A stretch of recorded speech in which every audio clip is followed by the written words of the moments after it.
Okay, so shaking it up, you can see it's quite frothy. Should have plenty of air mixed into the liquid.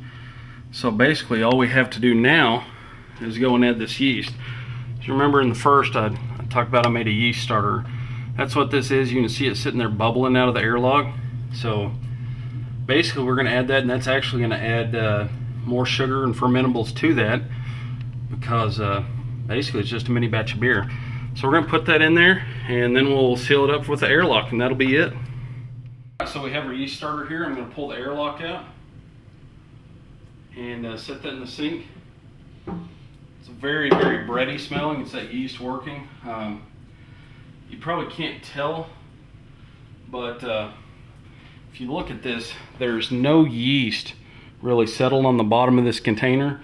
That's when you know your yeast is starting to pretty much starting to settle down, because the active yeast will go down to the bottom of the container. The yeast that have basically they've died, they've become inactive, and they settle to the bottom. So this doesn't have any of that. It's actively fermenting. You can see bubbles rising up through it. So that's good. We hit it just perfect. So basically all you want to do is pour that in there. You don't really have to shake it up. It's already doing its work. And then after that we'll seal it up, and I'll show you how to use an airlock.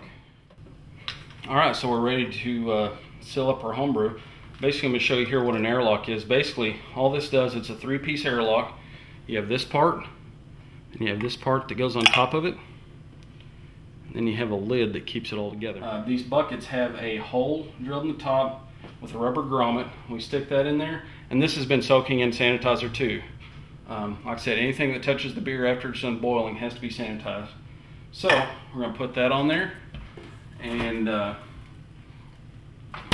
we've got a little bit of vodka. I like to use vodka in my airlocks. You can use sanitized water. You can use regular water, even though I wouldn't suggest it. I've never had any problems doing that when I had to. So basically these have a line on them. Take your vodka or your water and fill it up to that line. Take your cap that comes with it, snap it on the top, and that's it. It's ready to ferment. If you did everything right, which is fairly foolproof, you should start seeing activity in the airlock probably within 24 hours, if not less. If you don't see activity in the airlock by that time period, don't get too excited. Sometimes it's a slow fermenting beer depending on the temperature, but it probably will start fermenting depending on, and you know, it could be a problem with the yeast.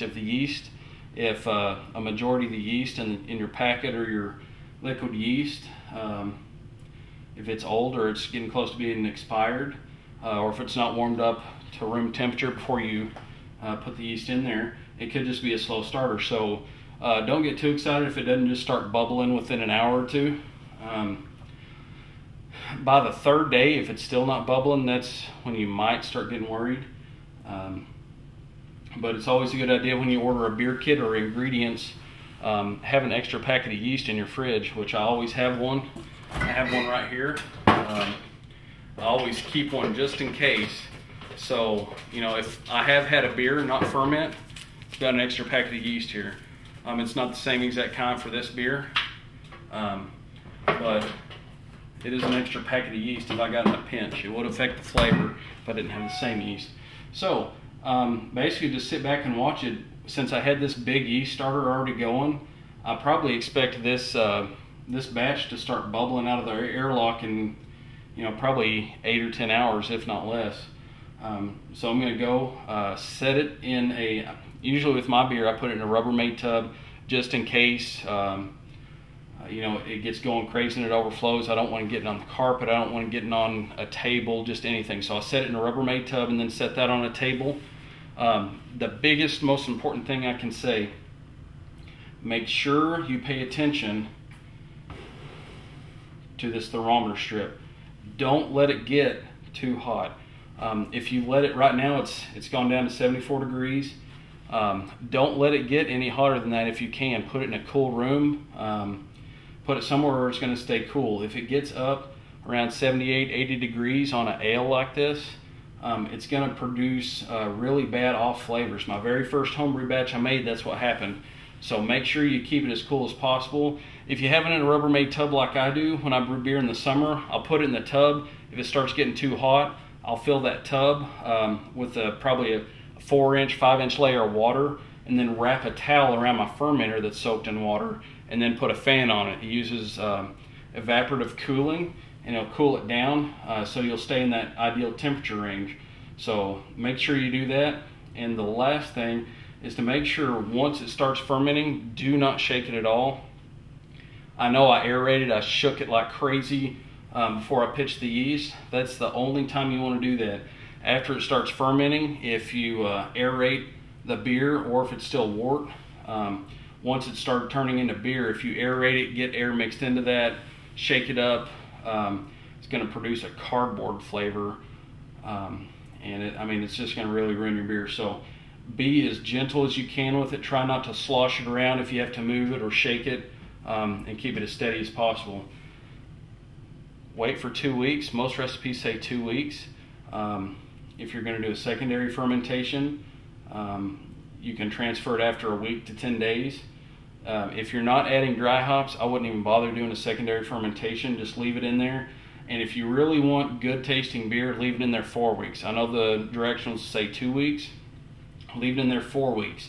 After 2 weeks, it'll probably be done fermenting, but there's still active yeast going around in there, and they'll actually clean up after themselves. So if you want a cleaner tasting beer and you have the patience, wait 4 weeks before you bottle or keg it, and you should be happier with your beer. So that's it. I'm going to go set it up, and then here in about 2 weeks I'll transfer it to secondary fermenter where I'll add my dry hops, and then 2 weeks after that it should be done.